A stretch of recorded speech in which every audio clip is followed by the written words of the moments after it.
What is up guys, this is Shihab and this is my review of the Samsung Galaxy J7 Next. So let's start with the design, and the design is pretty conventional Samsung design, and you have all the button alignment with the usual spots like power button and the volume rocker, power button at the right and volume rocker at the left. You have a huge chin and forehead, and I'm not a big fan of Samsung smartphone design, but if you like it, then it's yours. Back material has kind of texture feeling to it, and I will say it's nice to grip. The weight of the phone is 170 grams, so it's a little bit heavier. It only has 3000 mAh battery inside, so there is no reason to be actually that heavy. Plus the whole construction is plastic. So now let's talk about the display. It's a 5.5 inch Super AMOLED, typical Super AMOLED Samsung display, and it's only 720p. Pretty much every phone manufacturer gives you at least 1080p display at this price range. Thumbs down Samsung.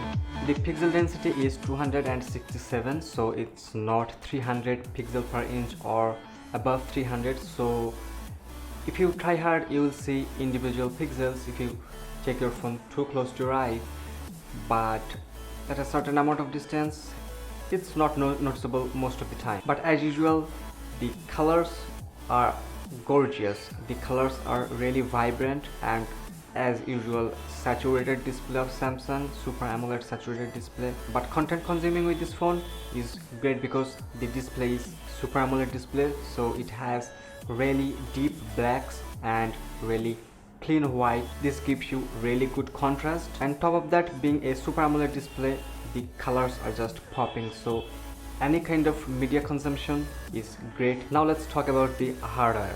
The chipset that comes with this phone is Samsung's chip, which is Exynos 7870 octa-core, and this octa-core CPU clocked at 1.6 GHz, and it's Cortex A53. The GPU is Mali T830 MP1, and it has 2 GB of RAM with 16 GB of internal storage. It comes with Android 7.0 Nougat, and I have already told you it has 3000 mAh battery inside. So hardware wise, it's not bad, it's quite good, I'll say. So hardware is good. How about the performance? So the gaming performance is good. You can do some intense graphical game with this phone, but daily task or daily usage is kind of hit or miss, I will say, because most of the part it's fluid. Daily usage like Facebook, Instagram, watching videos on YouTube, these kind of things are great. It will not give you so much hiccups, but if you keep so much apps running at the background, then this phone can give you some kind of hiccups or slowdown. And since it's an Android running underneath the skin of Samsung, which is a heavy skin, we all know at this point, though Samsung is trying too hard to make it minimalistic and simple, but still the time to time app crashes is there. But it's not like anything like it's a deal breaker or you should not buy this phone for this cons, I will say. So for gaming, media consuming and day-to-day use, I really don't have any problems. Now let's talk about the most anticipated things, which is camera, and most of the phone buyers nowadays consider or give a good amount of priority to the camera when they are considering picking up a phone. So how good the camera of the Samsung Galaxy J7 Next? It has 13 megapixel sensor,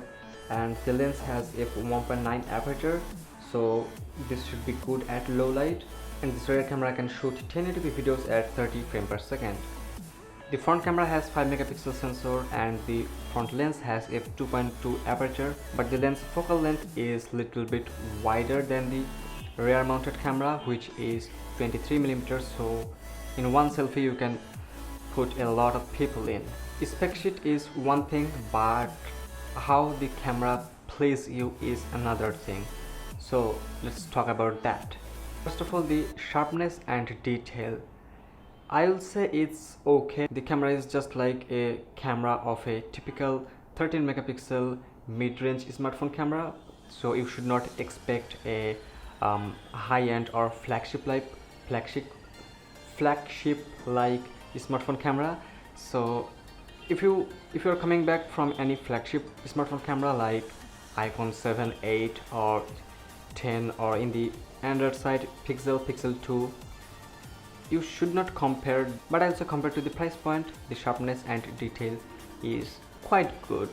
Talking of good, what is really good in this camera is the colors, and as you all know, Samsung always try to put a lot of color in the shots, so the colors are really vibrant, and not just vibrant, the color tone or the color science of the camera is also very good, so you can get good skin tone and rich red and blue.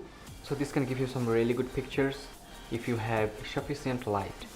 Now the dynamic range is not great. If you have a high dynamic range scene, if you tap on the highlight part, the darker part of the image get lost, and if you tap on the darker part, the highlight part of the image get blown out. So you should not expect a high dynamic range in this camera. Now let's talk about the low light. I wasn't expecting so much in this camera, but the low light is actually great. Of course you have noise in the picture, but as the picture turns out, it's quite usable in the most of the cases. So I've taken some good amount of low light shots and I'm pretty pleased with the results I got. But of course the noise is there, and if you have no light, there is nothing to capture.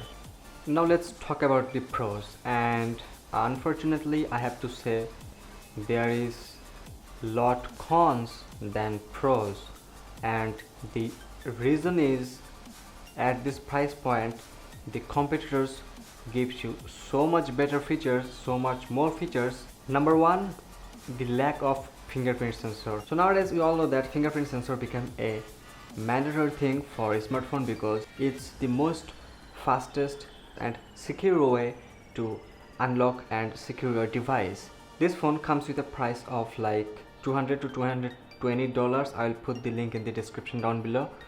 And at this price point, a lot of competitor gives you the fingerprint sensor.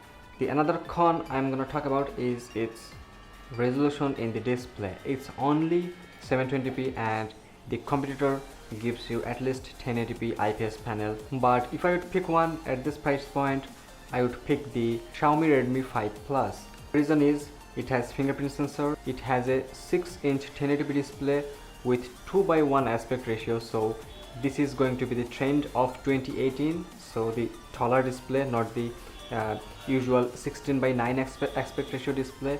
So 2:1 or 18:9 aspect ratio is going to be the standard from now on. Plus trying to be the bezel-less is also a neat way to show your friends that you have a cool gadget in your hand. If you really like the Super AMOLED technology and really vibrant display of Samsung, plus the camera is good, then you can definitely go and buy this smartphone.